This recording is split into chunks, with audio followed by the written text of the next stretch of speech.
আমাদের দোরগোড়ায় রমাদান মাস চলে আসছে। রমাদান হলো আত্মশুদ্ধির মাস, পরিবর্তনের মাস, 11 মাসের লস পোষায় নেওয়ার মাস, ইবাদতের মৌসুম।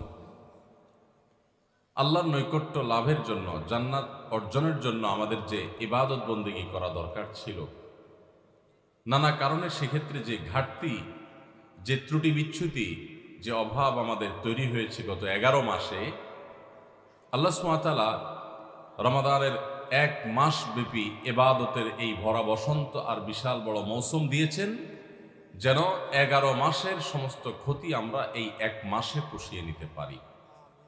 আল্লাহ সুবহানাহু ওয়া তাআলা আমাদেরকে সেভাবে রমাদানকে কাটাবার তৌফিক দান করুন। সম্মানিত উপস্থিতি, রমাদান মাসের প্রধান আমল হলো রোজা বা সিয়াম। এই সওম, সিয়াম বা রোজা, এই ইবাদত আল্লাহ তাআলা দিয়েছেন আমরা যেন তাকওয়া অর্জন করতে পারি। যদি রমাদান মাস শেষে আমরা তাকওয়া অর্জন করতে পারি, আমাদের মধ্যে আল্লাহ ভীতি জাগ্রত হয়, আমরা যদি পাপাচার ছাড়তে পারি, বদ অভ্যাস ত্যাগ করতে পারি, নেকামল দিয়ে নিজের জীবনকে সাজাতে পারি, তাহলে আমাদের রমাদান সার্থক। আর না হলে এই রমাদান অনেক মানুষের জন্য শুধু উপোস থাকা ছাড়া আর কোনো কাজে আসবে না। তো এই জন্য আজ আমরা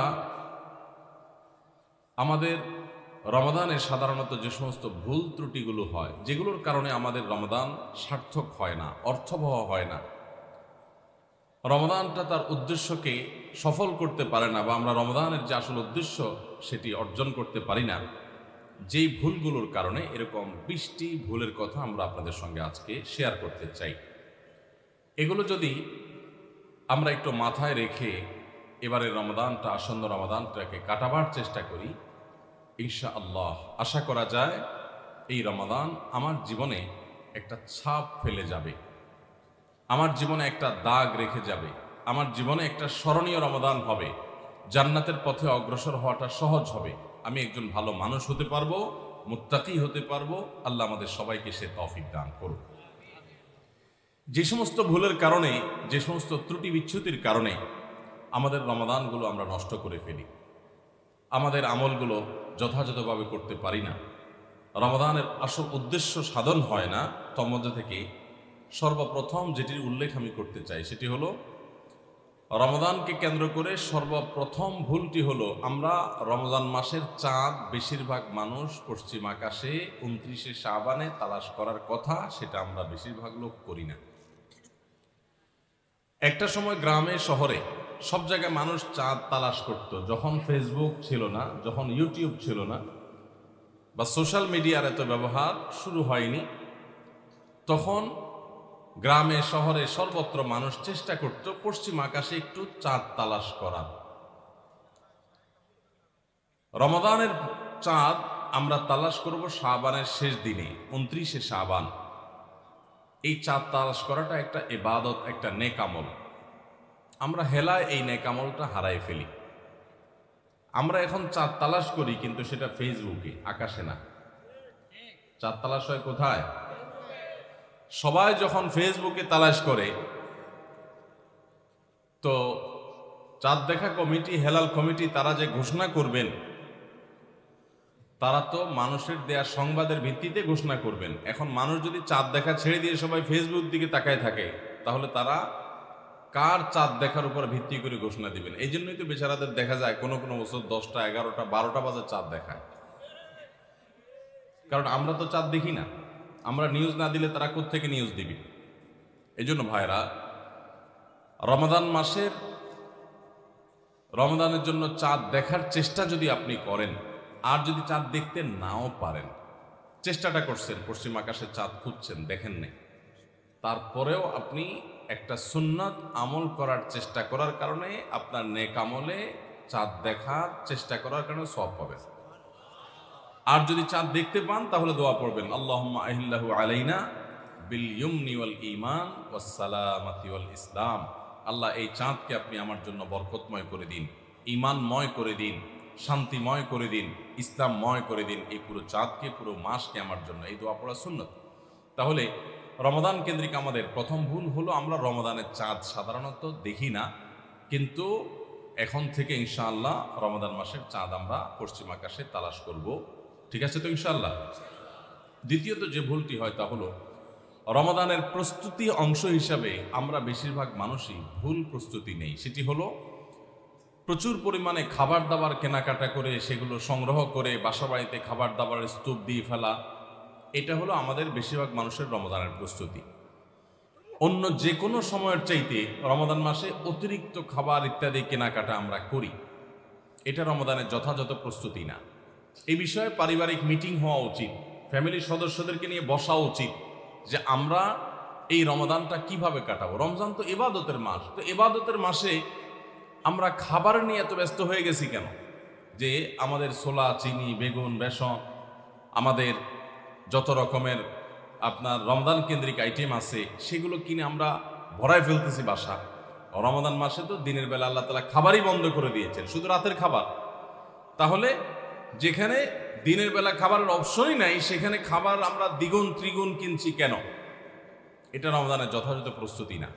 রমজানের যথাযথ প্রস্তুতির অংশ হিসেবে আমরা আগে থেকে বরং খাবার কিভাবে কন্ট্রোল করা যায়, কিভাবে কমানো যায়, কিভাবে স্বাস্থ্য ভালো থাকে, কিভাবে পেটে আপনার বুটপাট ফুটপাট এগুলো কমানো যায়, সেরকম খাবার খাওয়ার জন্য পরিকল্পনা করা দরকার। যে অতিরিক্ত ভাজা পোড়া খেয়ে আমরা অসুস্থ হব না, পারিবারিকভাবে সিদ্ধান্ত নেওয়া দরকার যে আমরা এগুলো কমিয়ে আনবো, তাহলে ইবাদত বেশি করতে পারবো, ভালো করে করতে পারবো, দোয়া বেশি করে করতে পারবো। এই জন্য রমাদানের আমাদের দ্বিতীয় ভুল হলো রমাদানের ভুল প্রস্তুতি। অতিরিক্ত খাদ্য মজুত করে, কেনাকাটা করে, বর্জ্যপণ্য স্তূপ করে আমরা রমজানের প্রস্তুতি নেই। এই জায়গাটা থেকে আমাদের সরে আসতে হবে। যদি অর্থবহ রমাদান কাটাতে হয় এই ভুলটা সংশোধন করতে হবে। নাম্বার 3, অনেক বাবা মা আছেন তাদের যে সমস্ত বাচ্চারা একটু কষ্ট করলেও রোজা রাখতে পারে সেই সমস্ত বাচ্চাদেরকে অনেক বাবা মা নিজেরা রোজা রাখতে দেন না।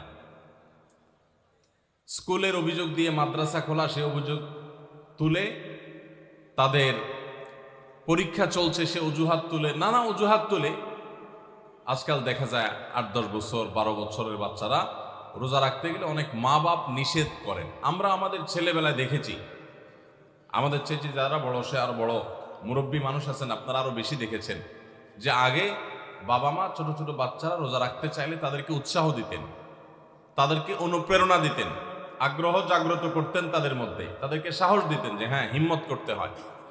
এখন বেশিরভাগ বাবা মা তাদের সন্তানদেরকে রোজা রাখতে উৎসাহিত করে না, বরং বাচ্চারা রোজা রাখতে গেলে তারা বলে না রাখার দরকার না, তুমি ভেঙে ফেলো। মনে রাখবেন সাহাবা একরামের একটি কমন আমল ছিল, তারা রমজান মাসের রোজা তো বটেই, এমনকি আশুরার রোজা এগুলো পর্যন্ত, নফল রোজা পর্যন্ত তারা তো রাখতেন, তাদের বাচ্চাদেরকে রাখাতেন এবং বিভিন্ন রকমের খেলনা ইত্যাদি দিয়ে বাচ্চাদেরকে ভোলানোর চেষ্টা করতেন। সেই সাহাবীরা যাদেরকে তাদের মা বাবারা শৈশবে কৈশোরে রোজা রাখার ব্যাপারে উৎসাহ দিয়েছেন, প্রেরণা দিয়েছেন, শিক্ষা দিয়েছেন, সাহস জুগিয়েছেন, তারাই কিন্তু বিশ্বটা জয় করেছে। কারণ কষ্ট করা শিখেছে, কষ্ট সহিষ্ণু হয়েছেন, ধৈর্য ধারণ করা শিখেছেন। রোজা রাখা মানে সংযম, এই সংযম শিখেছেন। ক্ষুধা হবে, খাবারও সামনে থাকবে, কিন্তু খাওয়া যাবে না।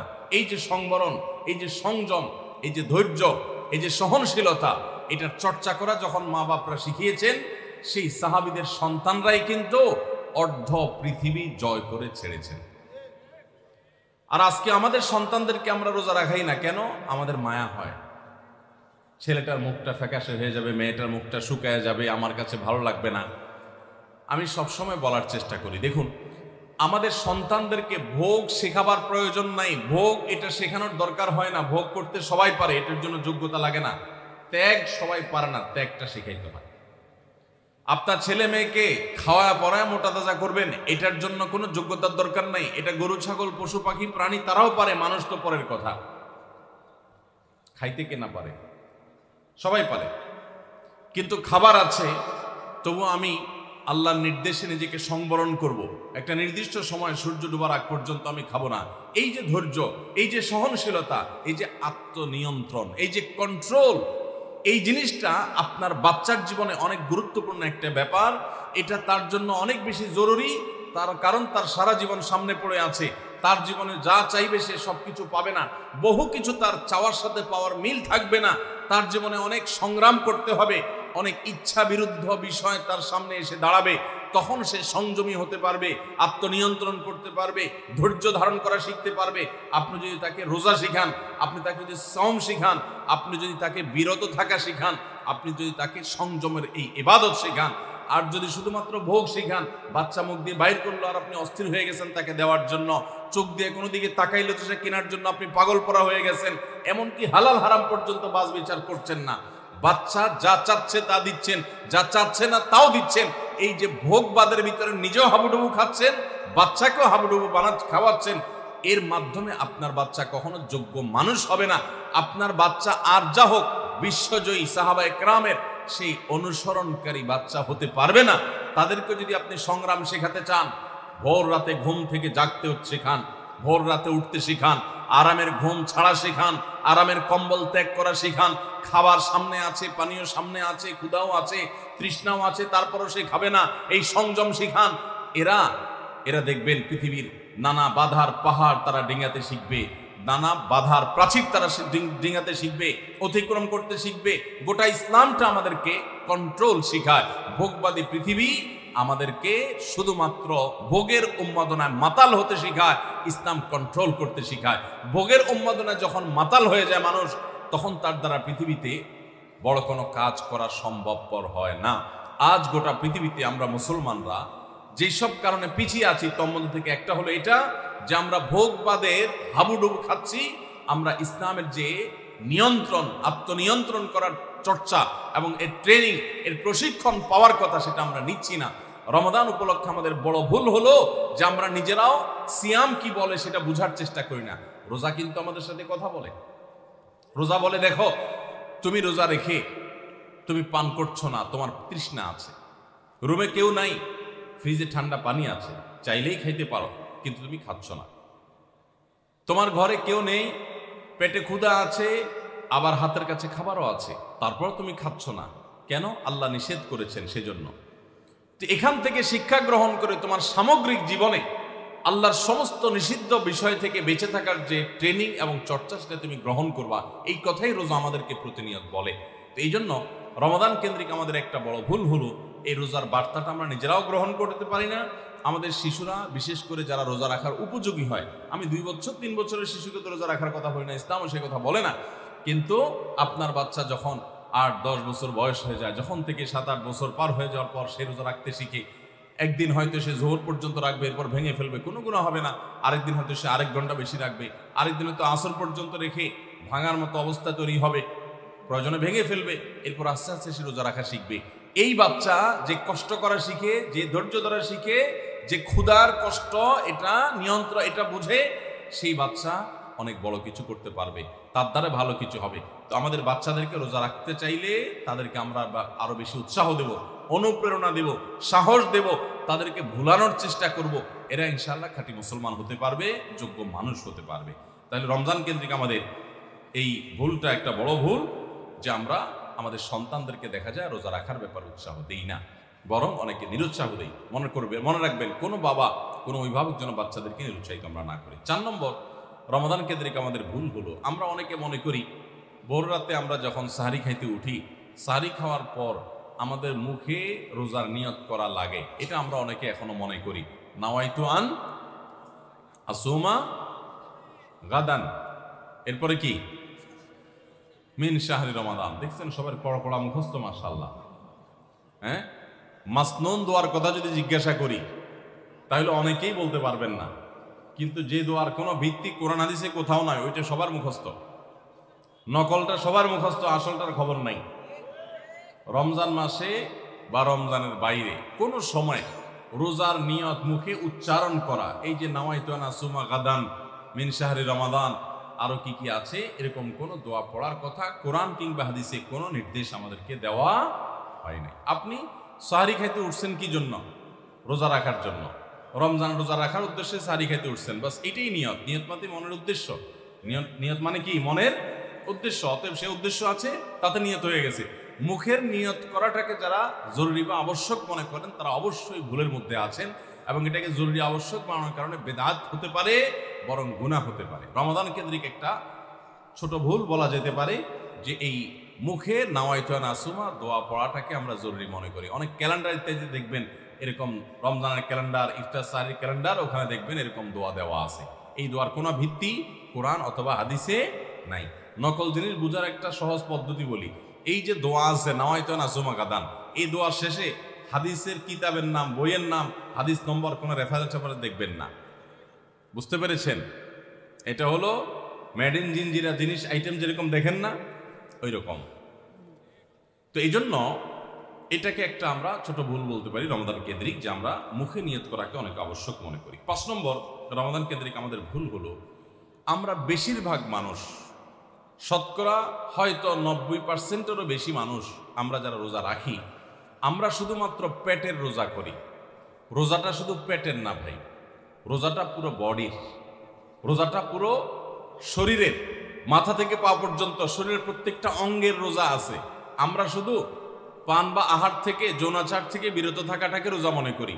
আপনি চোখ দিয়া মোবাইলে হারাম জিনিস দেখলেন, যেই মেয়েকে দেখা আপনার জন্য অ্যালাউড না, আপনি তার ছবি দেখলেন, ভিডিও দেখলেন, সেটা নাটকের নামে, সিনেমার নামে, কোনো ভিডিওতে, কোনো শর্ট ভিডিওতে, টিকটকে, কোনো জায়গায় আপনি দেখলেন, আপনি অনলাইনে অফলাইনে দেখলেন, তাহলে আপনার চোখের রোজা নষ্ট হলো।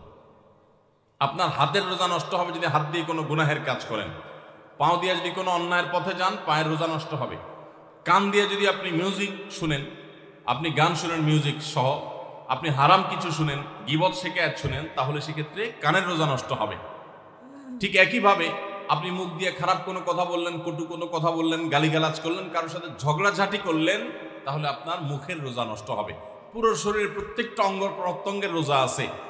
আমাদের রোজার দুইটা দিক, একটা হলো রোজার বডি, একটা হলো রোজার স্ট্রাকচার, আর একটা রোজার ফিনিশিং। স্ট্রাকচারটা দাঁড়াবে আপনি সবে সাদেক থেকে নিয়ে, সাহারি থেকে নিয়ে ইফতারি পর্যন্ত আপনি কিছু পান করলেন না, আহার করলেন না, এবং যৌনাচার থেকে বিরত থাকলেন, বৈধ সেটা থেকেও বিরত থাকলেন, তাহলে আপনার রোজার স্ট্রাকচারটা দাঁড়িয়ে গেল।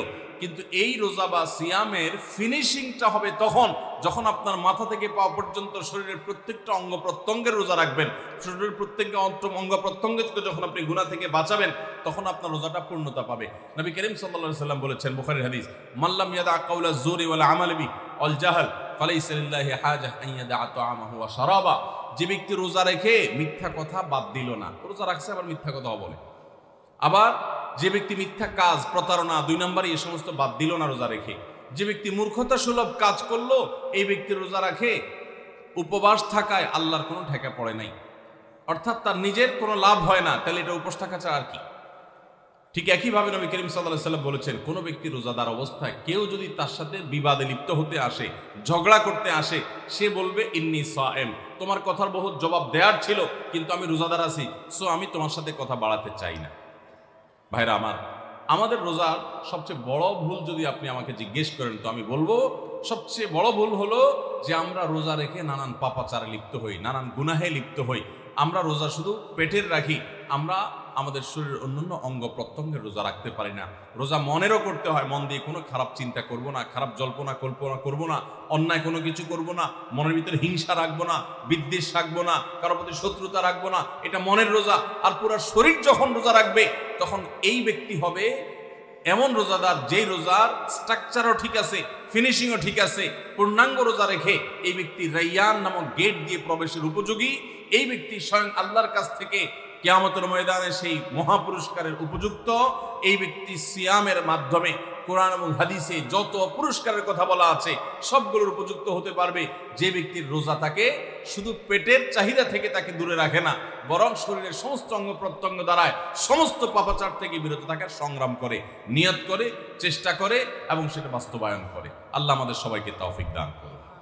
ভাইরা আমার, তাহলে 5 নম্বরের ভুল বললাম যে রোজা রেখে আমরা অনেকেই নানান রকমের পাপাচার লিপ্ত হই। আমরা এগুলো ছাড়বো তো ইনশাআল্লাহ। আল্লাহ সুবহানাহু ওয়া তাআলা বলেছেন, কেন রোজা ফরজ করা হয়েছে? লাআল্লাকুম তাত্তাকুন, যেন আমরা মুত্তাকি হতে পারি। মুত্তাকি হওয়া, গুনাহ ছাড়া, পাপাচার ত্যাগ করা, এটা রোজার উদ্দেশ্য। এটাই যদি না হয়, তাহলে রোজার কোনো অর্থ থাকতে পারে না। 6 নম্বর, রমজান মাসে আমরা যে ভুল করি সেটা হলো অনেকে রোজা রেখে মেসওয়াক করতে চান না। রোজা রেখে মেসওয়াক করতে চান না। কোন ইমামগণ বলেছেন যে রোজা রেখে মেসওয়াক করা অনুত্তম, কিন্তু সেই মতটা সঠিক নয়। সঠিক এবং জমহুর বেশিরভাগ ইমামদের মত এবং বিশুদ্ধ মত হলো যে রমজান মাসে রোজা রেখে মেসওয়াক পারলে আরো বেশি বেশি করবে। কারণ নবী করিম সাল্লাল্লাহু আলাইহি সাল্লাম থেকে তিরমিজি একটা হাদিস বর্ণিত হয়েছে, ইমাম তিরমিজি এটাকে হাসান সহিহ বলেছেন, হাদিসে হাসান বলেছেন। সেই হাদিসটা হলো যে নবী করিম সাল্লাল্লাহু আলাইহি সাল্লাম রোজা রেখে এত বেশি পরিমাণ মেসওয়াক করতেন, সাহাবী বলেন যে গুণে শেষ করা যাবে না। এই জন্য রোজা রেখে মেসওয়াক করা যাবে। অনেকে মনে করে মেসওয়াক করলে মেসওয়াকের রস যদি ভিতরে চলে যায় কোনো অসুবিধা নেই, রোজা রেখে আরো বেশি মেসওয়াক করবেন। তাহলে রমজানের কেন্দ্রিক আমাদের যে ভুলগুলো হয় তার ভিতরে 6 নম্বর হলো মেসওয়াক করাটাকে অনেকে দোষের মনে করেন, এটা ভুল, এটা দোষের না, বরং মেসওয়াক আরো বেশি করে করতে হবে। 7 নম্বর হলো অনেকে রমজান মাসে সাহারির খাবার এমনভাবে খায়, এক সময় আমরা দেখেছি ছোটবেলায় যে অনেক মুরব্বীরা আছেন রাত 12টা 11টার দিকে উঠে সাহারি খেয়ে তারপর শুয়ে পড়েন। এটা যেমন একটা ভুল ছিল, সাহারি হলো শেষের দিকে খাওয়া উত্তম, ওনারা খাইতেন আগে। অতিরিক্ত সতর্ক যেটাকে বলে, এত আগে কেন খায়? যে শেষের দিকে খেলে রোজা হয় না, না হয় জন্য 12টার সময় 4-5 ঘন্টা আগে খেয়ে ধুয়ে দিলাম। এটা হলো বেশি সতর্ক হওয়া। বেশি সতর্ক হওয়া বুঝেন? এক লোক দোতলা শুয়ে আছে ফ্লোরে, তো একটু পর পর মাথা উপরের দিকে উঠে ফেলতেছে। কেউ জিজ্ঞাসা করলো কি ব্যাপার, তুমি কি এমন কেন করতেছো? ফ্লোরে শুয়ে আসো চিত হয়ে, একটু পর মাথা উঠাও কেন? তো লোকটা বললো নিচে একজনে, নিচের ফ্লোরে একজনে সুই সুতা দিয়ে কাপড় সিলাইতেছে, এইভাবে সেলাই করে টান দেন উপর দিকে।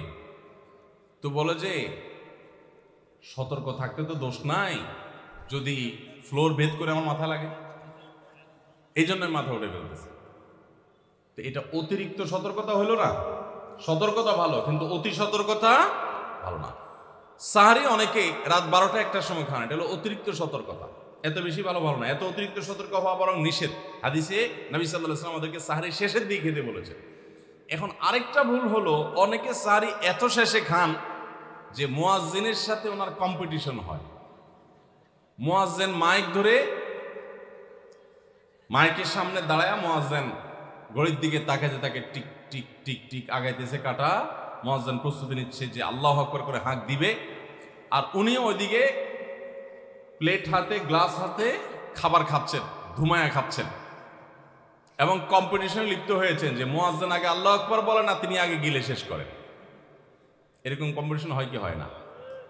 বেশিরভাগ লোক, বিশেষ করে আমাদের যে কোনো কাজে আমরা একেবারে শেষ মুহূর্ত পর্যন্ত না ঠেকালে ভালো লাগে না। এই যে একদম আজান হওয়ার আগ মুহূর্ত পর্যন্ত খেতে থাকা, অনেক সময় দেখা যায় যে ভিতরে যেতে যাচ্ছে আজান পড়তেছে, এখনো আমার গলার নিচেও নামে না, এদিকে আল্লাহু আকবার শুরু করে দিছি, আল্লাহু আকবার শুরু করতেছে, তখনও চাপাই দিছি, এবার ফালাই দিছি। দেরিতে সাহারি খাওয়া সুন্নাত, এর মানে এই না যে এত দেরি করবেন যে মুয়াজ্জিনের সাথে আপনি চোর পুলিশ খেলাবেন। এত দেরি করা এটা অবশ্যই সুন্নাহ নয়। নবী করিম সাল্লাল্লাহু আলাইহি সাল্লাম সাহারি খেয়ে শেষ করার পর ফজরের নামাজ পড়তেন, মাঝখানে 50 আয়াত পড়ার মতো গ্যাপ থাকতো। 50 আয়াত, 50 আয়াতের গ্যাপ মানে হলো 5 থেকে 7 মিনিট এভারেজ, এরকম গ্যাপ তিনি দিতেন, তারপর তিনি নামাজ পড়তেন। তো এই জন্য ভাইরা আমার, আমরা বলতে পারি যে 7 নম্বরের ভুল হলো আমরা অনেকেই রমজান মাসে সাহারির খানা খেতে খেতে একেবারে আজান পর্যন্ত ঠেকাই দিই। এত দেরি করা আবার ঠিক না। 8 নম্বরের ভুল হলো অনেকে গোসল ফরজ হলে মনে করেন যে এই অবস্থায় সাহারি খাওয়া যায় না। এটা ভুল ধারণা। আপনার রমজানের রাতের বেলা গোসল ফরজ হয়েছে, গোসল ফরজ হয়েছে, আপনি এখনো গোসল করতে পারেন না, এদিকে সাহারির খানার সময় চলে যাচ্ছে, তাহলে আপনি আগে সাহারির খানা খেয়ে নেন, সাহারি খেয়ে তাড়াতাড়ি গোসল করে তারপর ফজর নামাজ পড়তে যান, কোনো অসুবিধা নেই। এমনকি যদি আজান হয়ে যায়, আপনি গোসল এখনো করতে পারেন নাই, তাতেও সমস্যা নেই। আমরা অনেকে এটাকে সমস্যা মনে করি। সেই সাথে আরেকটা ভুল ধারণা হলো অনেকে মনে করেন রমজান মাসে দিনের বেলায় স্বপ্নদোষ হলে বোধহয় রোজা ভেঙে যায়। স্বপ্নদোষ হওয়ার কারণে রোজা ভাঙে না। স্বপ্নদোষ হয়েছে, আপনি রোজা কন্টিনিউ করবেন, এই রোজা রাখতেও হবে না, কোনো অসুবিধা নেই, কারণ এটা আপনার ইচ্ছায় না। 9 নম্বর ভুল হলো আমরা অনেকে যদি সাহারি খাইতে না পারি তাহলে আর ওই দিন রোজা রাখি না। অনেক লোক আছে বলে যে আজকে সাহারি খেতে পারি না, এই জন্য রোজা রাখি না। তো সাহারি না খাইতে পারলে রোজা রাখবেন না কেন? সাহারি খাওয়াটা সুন্নত আর রোজা রাখাটা ফরজ। আপনার সুন্নত ছুটে গেছে, কোনো অসুবিধা নেই, সাহারি না খেলে রোজার কোনো অসুবিধা নাই। সাহারি খাওয়াটা উত্তম। নবী সাল্লাল্লাহু আলাইহি ওয়াসাল্লাম বলেছেন তাসাহহারু ফাইন্না ফিস সাহুরি বারাকা, তোমরা রাতের শেষ বেলার খানাটা, সাহারির খানাটা খাবা, এটাতে বরকত আছে, কল্যাণ আছে। দুপুরের খানায় বরকতের কোনো ঘোষণা নাই, অন্য কোনো খানায় বরকতের কোনো ঘোষণা নাই। কিন্তু সাহারির খানাতে বরকতের ঘোষণা আছে। এই জন্য আমরা সাহারির খানাটা মনে না চাইলেও অল্প স্বল্প কিছু হলেও মুখে দেওয়ার চেষ্টা করব, কারণ সেখানে বরকত আছে, কল্যাণ আছে। কিন্তু কোনো কারণে সাহারি মিস হয়ে গেছে, ঘুম থেকে উঠতে পারেন নাই, আজান হয়ে গেছে, তাহলে এই অজুহাতে রমজানের ফরজ রোজা না রাখার কোনো সুযোগ নাই। কষ্ট একটু বেশি হতে পারে ওই দিন, তাতে কিছুই হবে না, আমরা একেবারে মরে যাব না। ধৈর্য ধরা শিখতে হবে। ইমানদারকে আল্লাহ তাআলা সবর করা শেখাচ্ছেন রমাদানের মাধ্যমে। এই জন্য ভাইরা, কোনোদিন সাহারি মিস হইলে ওই দিন রোজা মিস করা যাবে না। 10 নম্বর যে ভুলটা আমাদের হয় সেটা হলো, সাহারিতে আমরা বেশিরভাগ মানুষ একটা সুন্নাত আমল করি না, সেটা হলো খেজুর খাওয়া। সন্ধ্যার সময় ইফতারিতে যখন আমরা সাহারি খাই তখন তো সবাই আমরা জানি, আমরা ইফতারিতে যখন খেজুর খাই তখন তো আমরা সবাই মোটামুটি জানি যেটা সুন্নত। কিন্তু সাহারিতে খেজুর খাওয়া যে সুন্নত, এটা ম্যাক্সিমাম মানুষ আমাদের দেশে এখনো জানেন না।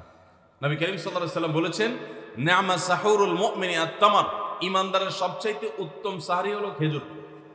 আপনি ভাত খান, ডাল খান, গোশত খান, মাছ খান, যাই খান, 1 পিস খেজুর আপনি যদি অন্তত সাহারিতে খান, তাহলে এটার কারণে একটি সুন্নাত জিন্দা করা সওয়াব পাবেন। খেজুরে প্রচুর পরিমাণ এনার্জি, খাদ্য শক্তি থাকে, এটা আমাদের জন্য নানা দিক থেকে উপকারী হবে। এই জন্য ইফতারিতে আপনি খেজুর খাওয়ার কথা জানেন, অথচ হাদিসে শুধু ইফতারিতে না, সাহারিতেও খেজুর খাওয়ার নির্দেশনা দেওয়া হয়েছে। এই জন্য এটা একটা ভুল যে আমরা অনেকে সাহারিতে যে খেজুর খেতে হয় এটা জানি না। 11 নম্বর ভুল হলো, সাহারির সময়, ভোর রাতের সময়টা হলো দোয়া কবুলের সবচেয়ে মোক্ষম সময়। 24 ঘন্টার ভিতরে দোয়া কবুলের সবচেয়ে আদর্শ সময়, যে সময়ের দোয়া কবুলের সম্ভাবনা সবচেয়ে বেশি, সেটা হলো ভোর রাতের সময়টা। আল্লাহ সুবহানাহু ওয়া তাআলা ডেকে ডেকে বান্দার ক্ষমা ঘোষণা করেন, বিপদ আপদ দূর করেন, অসুখ বিসুখ দূর করেন। এই সময়টা হলো রাতের শেষ প্রহর, ফজরের আগের সময়টা, তাহাজ্জুদের সময়টা। 11 মাস ধরে আমরা নানা ব্যস্ততার অজুহাতে আমাদের তাহাজ্জুদ পড়ার সুযোগ হয় না, ভোর রাতে ওঠার সুযোগ হয় না। ভাইরা আমার, রমাদানের মাস, আপনি তো সাহারি খাইতে প্রায় প্রতিদিনই উঠছেন। আপনার যেহেতু সাহারি খাওয়ার উদ্দেশ্যে উঠাই লাগে, তো আপনি কেন এই মাসে সাহারির সময়, ভোর রাতের এই সময়টাতে যখন আল্লাহর সাধারণ ক্ষমা ঘোষণা করেন, ওই সময়টাতে আপনি কেন শুধুমাত্র খেয়ে পরে আপনি মসজিদে চলে যাবেন ফজরের জন্য? অবশ্যই আপনি সাহারি খেতে উঠলে 2-5 মিনিট সময় বের করে বিশেষভাবে আল্লাহর কাছে দোয়ায় মনোনিবেশ করবেন। আমাদের একটা বড় ভুল হলো, সাহারির এই সময়টাকে দোয়ায় আমরা মনোনিবেশ করি না। সম্ভব হলে 2 রাকাত নামাজ পড়েন, 4 রাকাত নামাজ পড়েন। সেটা যদি না পারেন, তো সাহারির খানার শেষে অথবা আগে আপনি আপনার রুমে গিয়ে লাইট বন্ধ করে নিরিবিলি জায়গায় একটু আল্লাহর কাছে হাত তুলে একটু চোখের পানি ফেলে চান, দোয়া করেন। দোয়ার এই সুযোগটা 11 মাস আপনি পান না, রমজান মাসে সাহারির উসিলায় পেয়েছেন, তো আপনি সেই সুযোগটা কেন হাতছাড়া করবেন? আমি বিনয়ের সাথে বলতে চাই, একজন মানুষের জন্য আমরা এই সুযোগটা হাতছাড়া না করি। আমি পারতপক্ষে কোনোদিন এই সুযোগটা হাতছাড়া করি না ভাইরা। যেদিন কিছুই করতে পারি না, ওইরকম দোয়া করার সময় হয়তো নাই, কোনো কারণে দেরি হয়ে গেছে উঠতে উঠতে, ওই দিন খাইতে খাইতে মনে মনে দোয়া করার চেষ্টা করি, প্লেটটা ধুইতে ধুইতে দোয়া করার চেষ্টা করি।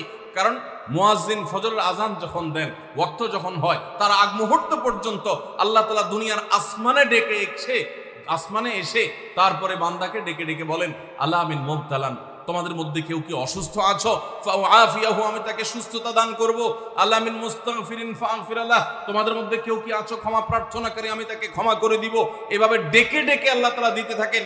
টোটাল 24 ঘন্টার মধ্যে যেই সময়টার দোয়া ফেরত দেয়া হয় না, যেই সময়টার দোয়া মিস হওয়ার সম্ভাবনা খুবই কম, আপনার দোয়ার বেসিক শর্তগুলো ঠিক থাকলে এই দোয়া কবুল হওয়ার সম্ভাবনা জোরালো, সেই সময়টা হলো ভোর রাতের সময়টা।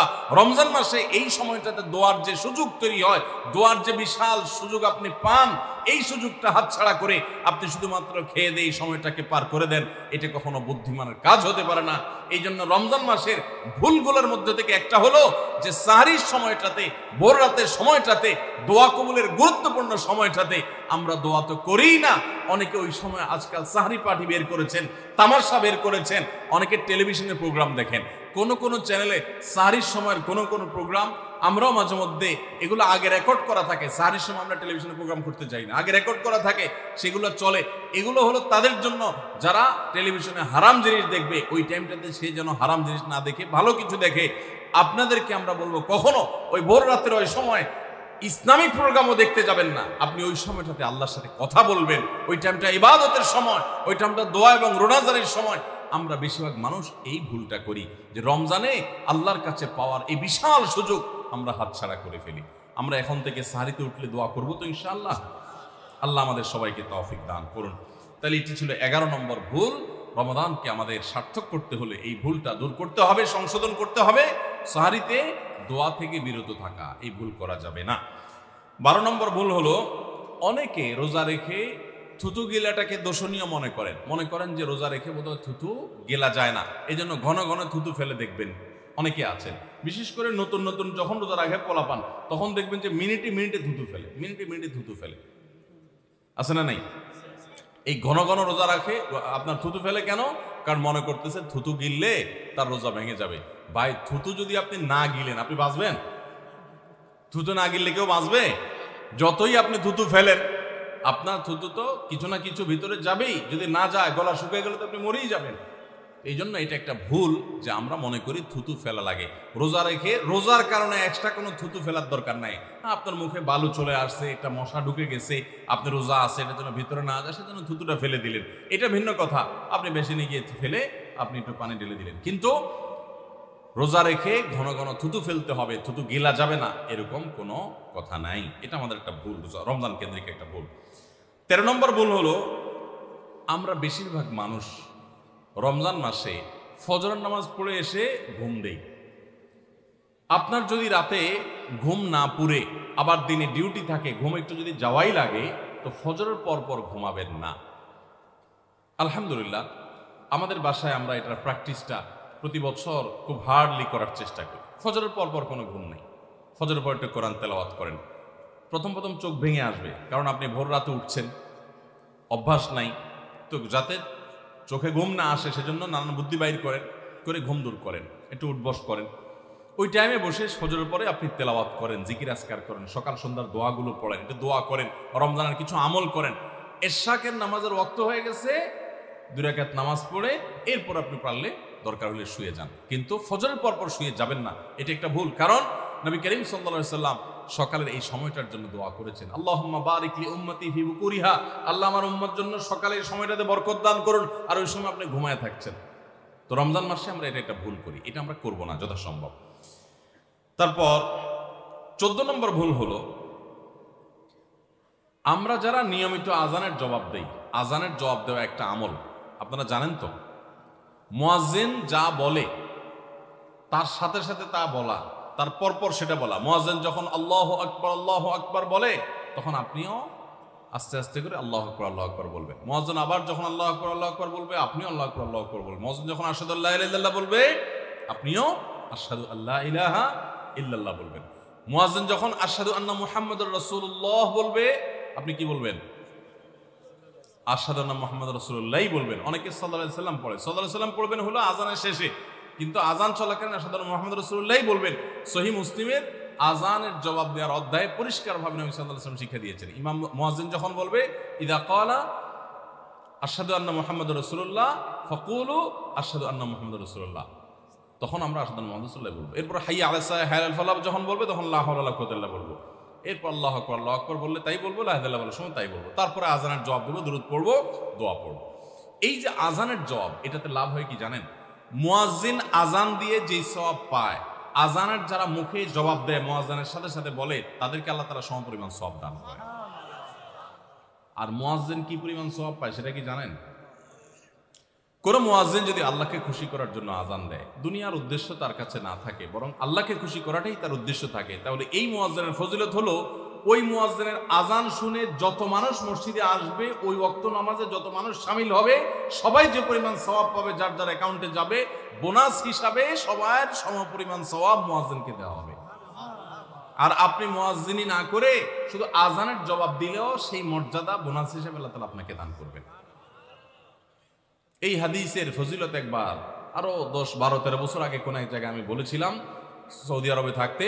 তখন এক ভদ্র মহিলা আমাকে বললেন, হুজুর, এই হাদিসটা আপনার কাছ থেকে শেখার পর, জানার পর থেকে আমি মক্কা শরীফের লাইভ আজান নিয়মিত ওই টাইমে, আমি রেডিও শুনি না, মোবাইলে বিভিন্নভাবে লাইভ আজানটা আমি শোনার চেষ্টা করি এবং ওই মুয়াজ্জিনের সাথে সাথে জবাব দেওয়ার চেষ্টা করি। কারণ আমার যখন এটা জানা হলো যে মুয়াজ্জিন যত পরিমাণ সওয়াব পাবে তত পরিমাণ সওয়াব পাওয়া যাবে, তো মক্কার মুয়াজ্জিন সাহেবের আজান শুনে যত মানুষ প্রতি ওয়াক্তে নামাজ পড়ে, এত বেশি নামাজ তো দুনিয়ার অন্য কোনো মসজিদে প্রত্যেক ওয়াক্তে পড়ে না। সো আমি লক্ষ লক্ষ মানুষের নামাজ পড়ার সময় সওয়াব মুয়াজ্জিনের পরিমাণ পেতে চাই, সেজন্য মক্কার লাইভ আজানটা আমি ফলো করি। আমি অবাক হয়ে গেলাম, মানুষ আল্লাহর সন্তুষ্টির জন্য কতভাবে চেষ্টা করে, অথচ আমরা হেলায় হারিয়ে ফেলি। আপনার মহল্লার যে আজানটা সবার আগে আপনার কানে আসে, আপনার মহল্লার আজান, ওটা জবাব আপনি দিবেন, এরপর বাকিগুলো আপনি দিতে পারলে দিবেন, না দিতে পারলে না। এই যে আজানের জবাব, এই আজানের জবাবটা আমরা অনেকে 12 মাসে একটু আধটু দেওয়ার চেষ্টা করলেও রমজান মাসে মাগরিবের নামাজের আজান, এটার জবাব নিয়মিত আজানের জবাবকারীরাও দেয় খুব কম। এটা রমজানের একটা ভুল। কেন দেয় না? কারণ সেই আসরের পদ থেকে নিয়ে 10, 12 পদ, 13 পদ, 14 পদ ইফতার সামনে নিয়ে বসে যে দাঁত কচকচ কচকচ করতেছিল, হাতগুলো শুধুমাত্র আঁকুপাকু করতেছিল যে কখন আপনার বেগুনি ধরবে, কখন পেঁয়াজ ধরবে, কখন বুটমুড়িতে হাত দিবে। যখন এই আঁকুপাকু করতেছিল, সূর্য ডুবছে, মুয়াজ্জিন সাহেব আল্লাহু আকবার হাঁকা শুরু হয়েছে, আর হুমড়ি খেয়ে অনেক ঝাঁপায়া পড়ছে, খাইতে খাইতে কখন আজান শেষ হয়ে গেছে টেরও পায়নি। ঠিক না বে ঠিক? আপনি খান, ওয়াক্ত হয়ে গেছে, সাথে সাথে আপনি খেলেন, আজান শুনলেন, সাথে সাথে আপনি খেলেন, ভালো কথা। একটু মুখে দিয়ে খেতে খেতে খাওয়ার ফাঁকে ফাঁকে মুয়াজ্জিনের আজানের জবাবটা দিয়ে ফেলেন। কিন্তু ম্যাক্সিমাম মানুষ আমরা এই ভুলটা করি। আমি খেয়াল করে দেখেছি, যারা নিয়মিত আজান দেয় তারাও আজানের জবাব দেয়, তারাও দেখেছি এটা করে না, অর্থাৎ ভুল হয়ে যায়। তাহলে আমরা লক্ষ্য করবো তো ইনশাআল্লাহ, মাগরিবের সময় ইফতারের ফাঁকে ফাঁকে আমরা আজানের জবাব দিয়ে দিব। ও মাশাআল্লাহ, বক্তব্য নোট করার জন্য আপনাদের হাতে হাতে কাগজ দেওয়া আছে। আপনারা কাগজ পাইছেন সবাই? মাশাআল্লাহ। আমরা যেগুলো বলছি আপনারা এগুলো নোট করতে পারেন, তাহলে তো এখানে পুরস্কার দিয়ে জুত করা যাবে না। পুরস্কার নিয়ে আসছি তো, পুরস্কার যে দেব সবাই তো নোট করে রাখলে তাহলে তো সব নকল করা। ঠিক আছে, নকল থেকে পরীক্ষা হবে আজকে, যা আছে কপালে ইনশাআল্লাহ। ঠিক আছে, তাহলে ভাই আমরা 14 নম্বর ভুলের কথা জানলাম। রমজান কেন্দ্রিক আমাদের 14 নম্বর ভুল জানলাম যে আমরা ইফতার খেতে খেতে মাগরিবের আজানের জবাবটা ভুলে যাই। এটা ভুলা উচিত না। রমজান মাসটা আরো বেশি করে করবেন, অন্যান্য মাসে করেন, আপনি রমজানে ইফতার অজুহাত দিয়ে মাগরিবের আজানের জবাব দিচ্ছেন, এটা তো গ্রহণযোগ্য হতে পারে না। 15 নম্বর আমাদের ভুল হলো আমরা তুফান মিল গতিতে তারাবি পড়তে পছন্দ করি। ঠিক না ভাই ঠিক? আমরা চেষ্টা করি আমাদের মোবাইল যদি 4G গতি থাকে, তারাবি যেন 5G হয়। সব কিছুতে স্পিড ভালো না, সব কিছুতে স্পিড ভালো না। আপনার নেটের ক্ষেত্রে স্পিড যত বেশি হবে তত ভালো, বুঝলাম। তারাবির ক্ষেত্রে ওই তারাবির কোয়ালিটি বেশি হবে যেই তারাবি ধীরে সুস্থে হবে, আস্তে আস্তে হবে, শান্তভাবে হবে, বেশি সময় নিয়ে হবে। আমরা এখনো এত অজ্ঞানতার মধ্যে আছি ধর্মের ব্যাপারে যে আমাদের অনেক এলাকার মুসল্লিদেরকে আমি দেখেছি, এখনো দেখা যায় কম্পিটিশনে লিপ্ত হয়।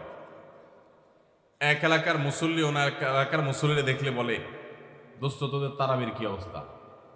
বলে যে দোস্ত ভালোই, তো নতুন হাফেজ নিয়োগ পাইছে তোদের এখানে, তারাবি কতক্ষণ লাগে? বলে দোস্ত 1 ঘন্টা 5 মিনিট।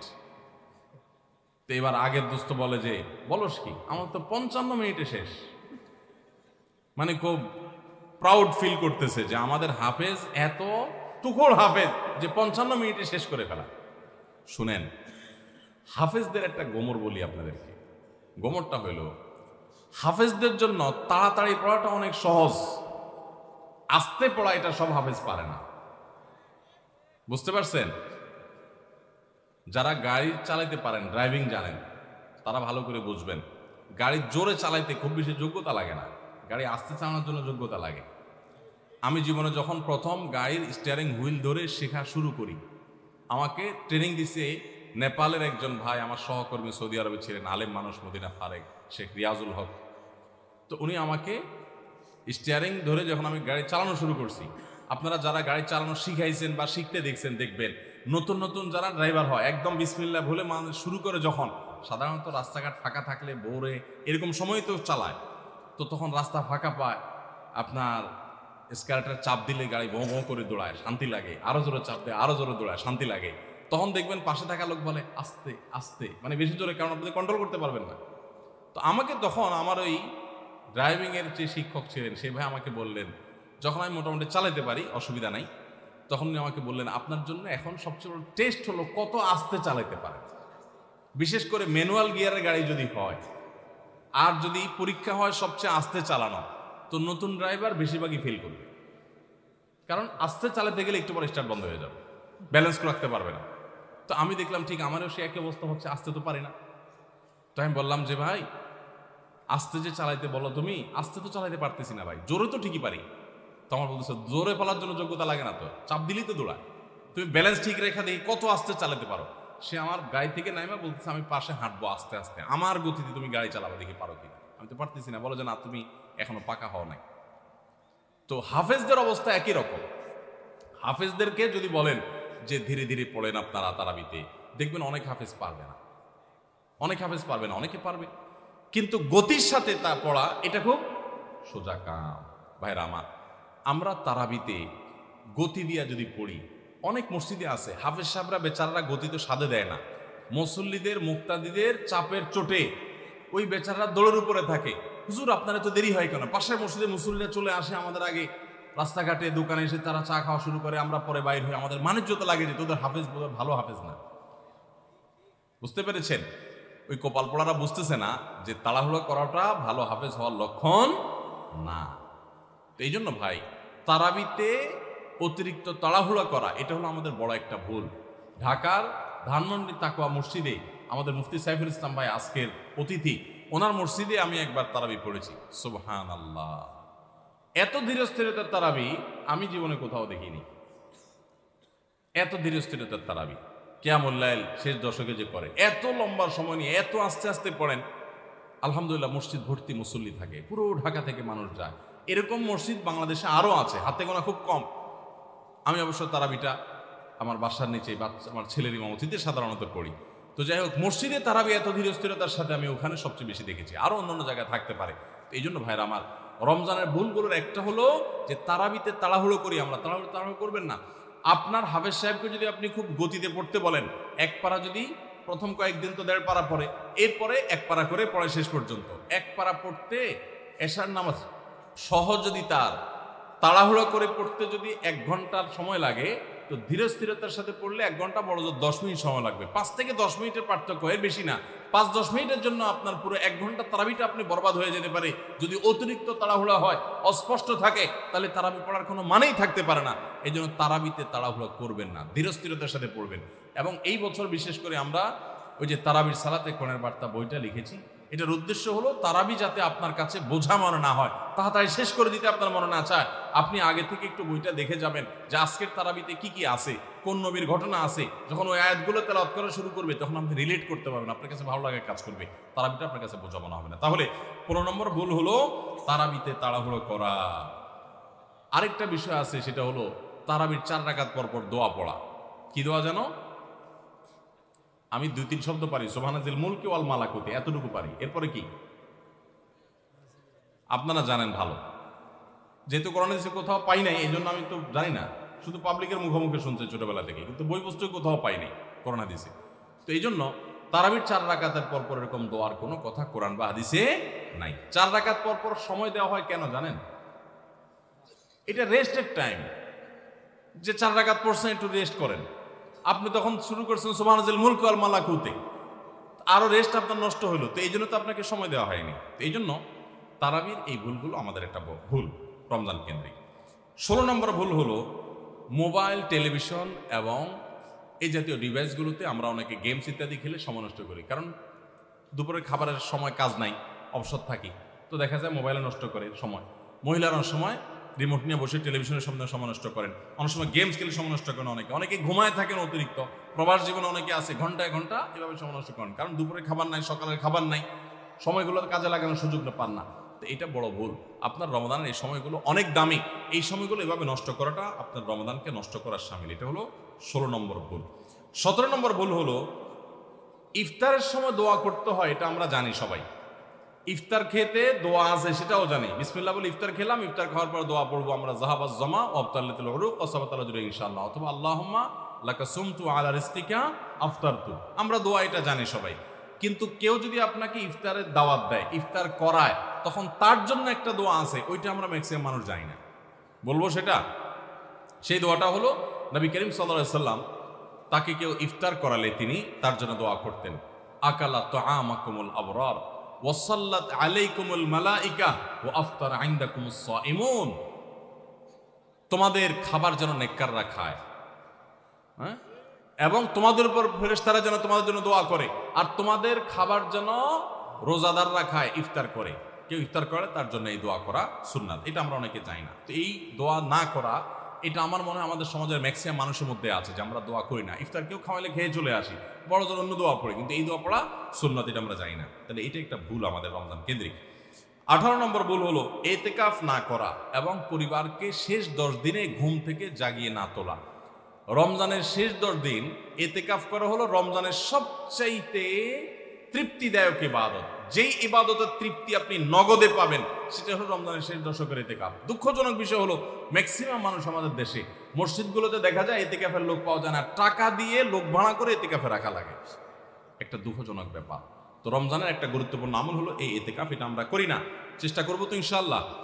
একবার যদি আপনি এতেকাফ করেন, এতেকাফের মজা যদি একবার পেয়ে যান, বিশেষ করে কয়েকজন ইবাদত গুজার মানুষের সাথে থাকেন, একটা পরিবেশমান, আপনাকে জীবনে এতেকাফ থেকে কেউ আর ঠেকাতে পারবে না, দূরে রাখতে পারবে না। এতেকাফ আপনি করেই ছাড়বেন, এত মজার ইবাদত। এবং সেই সাথে রমজানের শেষ দশকে নবী সাল্লাল্লাহু আলাইহি সাল্লাম পরিবারের লোকদেরকে ঘুম থেকে ডেকে তুলতেন, আমরা এটা করি না। পরিবারের লোকদেরকে সহ পুরো পরিবার মিলে একসাথে ইবাদত বন্দি করা শেষ দশকে, এটা গুরুত্বপূর্ণ একটা ইবাদত।